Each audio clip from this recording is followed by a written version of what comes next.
Media સાંભળે છે અને આખો સમાજ સાંભળે છે. એને ગુનો એક ને બે ને 10 દાખલ કરવા હોય ને આ બધા અમે બધા ટેવાઈ ગયેલા છે. બરોબર, ખોટા ગુનાથી અમે ટેવાઈ ગયેલા છે. આ માત્ર ને માત્ર અમને એકની ભાન પડી છે કે આ તંત્ર નિર્દય છે, આનામાં માનવતા જેવું કઈ છે નહીં.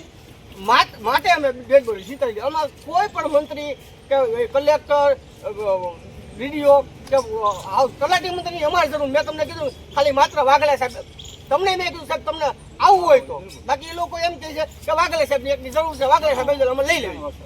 અને કોઈના ડરથી નહીં, કોઈ રાજકીય વ્યક્તિને કહી દઉં છું કે તમે જે કઈ ષડયંત્રો કર્યા હોય, કોઈને એવો ફાંકો હોય કે આ લોકો અમારા ડરથી આ લોકો ગુના દાખલ કરવાથી ના ના ના એવું તો 15 FIR છે મારી ઉપર અને આ લોકો ઉપર છે. પણ અમારે અહીંયા પૂરું કરવું છે કેમ કે આ જે પરિવારીઓ ને એ પરિવારો ભાંગી પડ્યો થાવ. માત્ર અમારું બળ કરવાથી આ આંદોલન નથી હાલવાનું આગળ, આ લોકો ભાંગી પડ્યા છે. એટલે અમે છે ને હવે અહીંથી પૂરું કરીએ છીએ અને અમારે કોઈ નહીં, અમને સરકારને સહાય દેવી હોય તો ઠીક છે અને ન દેવી હોય તો ઠીક છે. એવું નથી, આ એક જ સમાજ છે, એ જ બિચારા અહીંયા દવાખાને આવે, બીજા કોઈ આવતા નથી અને બીજા કોઈ અહીંથી હાજર થઈને જ જાય છે. એટલે તમારી ગણતરી કેમાં થઈ હતી તમને ખબર પડી ગઈ ને, બસ હવે આ તમારે નક્કી કરવાનું, તમારે સમાજ તમારે શું કરવાનું. આપણે અહીં અમારો સમાજ 17-20 જમણથી પડ્યો છે, કોઈને કઈ કરતો કોઈ કઈ કર્યું અત્યાર સુધી અમે સાના ક્યાંક ને ક્યાંક કદાચ આ લોકોની ભાઈ ભૂલ થઈ છે, નો ડાઉટ. પણ આ તો એક અમારી ડેડ બોડી આ લોકોની પરિસ્થિતિ ગમે માણસને રહી તો તરતી જોઈ શકે, બરોબર. એટલે ક્યાંક ને ક્યાંક ક્યાંક બોલી ગયા છે અને અભણ સમાજ છે. એ ખબર પડે સાહેબ કે આગળ આવડો અમારા વિરોધમાં ફરિયાદ લેવા આવ્યા તો તમે કદાચ ફરિયાદ લઈ લો તો અમને એ તો ખબર પડે ને કે આ જે ખજાદાર વ્યક્તિઓ છે એની તરત ફરિયાદ લેવામાં આવે છે અને અમે નબળો વર્ગ છીએ તો અમારે ડેડ બોડી અહીંયા રાખ્યા છતાં અમને અમારી ફરિયાદ લેવામાં નથી આવતી. કાયદાકીય રીતે અમે તમને ખબર અમે બંધાયેલા છે, તમને બધી ખબર એ સાહેબ જાણીએ અમે જાણીએ છીએ કે સુપ્રીમ કોર્ટની ગાઈડલાઈન છે અને જજમેન્ટ છે અને અમે કાયદા બહાર જઈને એક શબ્દ ન બોલી શકું કે હું એની અમલવારી જે કાયદો કહે છે મારે અમલવારી કરાવવા. સાહેબ તમે એટલા માટે બોલો કારણ કે ભાઈ બોડી જેમ ડેડ બોડી ભાવનગર પડી છે સાહેબ અને તમારા હસ્તે છે એટલા માટે તમને બોલાવી તમારો સહારો સાહેબ અમારી પોલીસ સાથે મોકલી છે, તમે લોકો જશો એટલે મારી પોલીસ સાથે મોકલી છે એટલે તમને પણ સાહેબ એક જ બોલી એવો કે આ પરિવારના દુઃખના લીધે અમારે કે સરકાર કોઈ દુઃખમાં ભાગ લેવા ન આવ્યું પણ અમે એના માથે ડેટા જેમ રમવા નથી માંગતા, રાજકારણ કરવા નથી માંગતા. હવે એની જે વિધિ થતી હોય કરીએ અને પછી અમે લડવાની તો તૈયારીમાં જ છીએ. સંજય સારી બાબત છે, કાયદાકીય રીતે તો અમે હાઈકોર્ટનો દરવાજો ખખડાવશું, સુપ્રીમ કોર્ટનો દરવાજો ખખડાવશું. બાકી આ જે ગજેરાના મનમાં જે પાવર છે તો અમે એનાથી હારી તો ગયા જ નથી. ન્યાય લેવા માટે દરેક ભારતનો નાગરિક સ્વતંત્ર છે, લડવું અને અમે એવું જોઈ રહી છીએ ત્યારે થાય છે.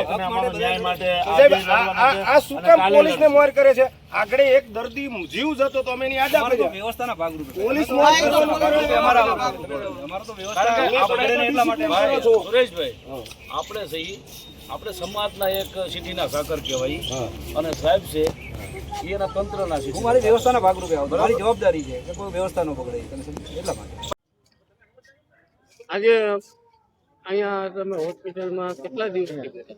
આજે સાહેબ અમે 18મો દિવસ છે અને અમારા જે ભનીબેન છે અને એના ડૉક્ટરની બેદરકારીના કારણે જેને મૃત્યુ નિપજાવી દેવામાં આવ્યું હતું એના કારણે આજે અમે આંદોલનમાં 18 દિવસથી બેઠા છીએ. બરાબર, હવે આજે તમે શું નિર્ણય લીધો? અમે નિર્ણય એવો લીધો કે આજે 18 દિવસ થયા તો આ તંત્રએ અમારું સાંભળ્યું નથી. આ એના જે કે શું કહેવાય કે ઉષા લોકો એ અમારું સાંભળ્યું નહીં, અમારી દલીલ ન સાંભળી, અમને સાંભળવામાં ન આવ્યો, અમને સમજવામાં ન આવ્યા. એટલે આજે 18 દિવસ થયા તો આજે બોડી અમારી ભનીબેનની બોડી છે એ ડિસ્ફ્યુઝ થવા મળી છે, એટલે કે હળવા મળી છે. એટલે હવે અમને પરિવારની સાંત્વના માટે અમે આ બોડી સ્વીકારી લઈએ છીએ અને એને જે પણ અમારી રીતિ રિવાજ પ્રમાણે વિધિ થાય અમે વિધિ વિધાન પ્રમાણે એની વિધિ કરી અને પછી અમને જે યોગ્ય લાગશે, જે અમારા આગેવાનો કરશે એ પ્રમાણે અમે કરશું. આગામી દિવસોમાં તમારી શું રણનીતિ છે? આગામી દિવસોમાં એવી રણનીતિ છે કે 2027ની ચૂંટણી તો સાહેબ આવે છે, બધાને ખબર છે.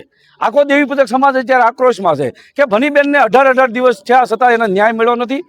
એટલે એના માટે અમે 2027ની ચૂંટણીની રાહ જોઈએ છીએ.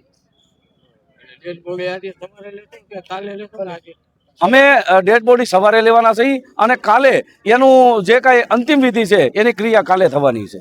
બરાબર, અને કોર્ટમાં તમે કઈ ગયા? કોર્ટમાં અમે પિટિશન દાખલ કરી છે, કાયદેસર એનો નંબર પડી ગયેલો છે.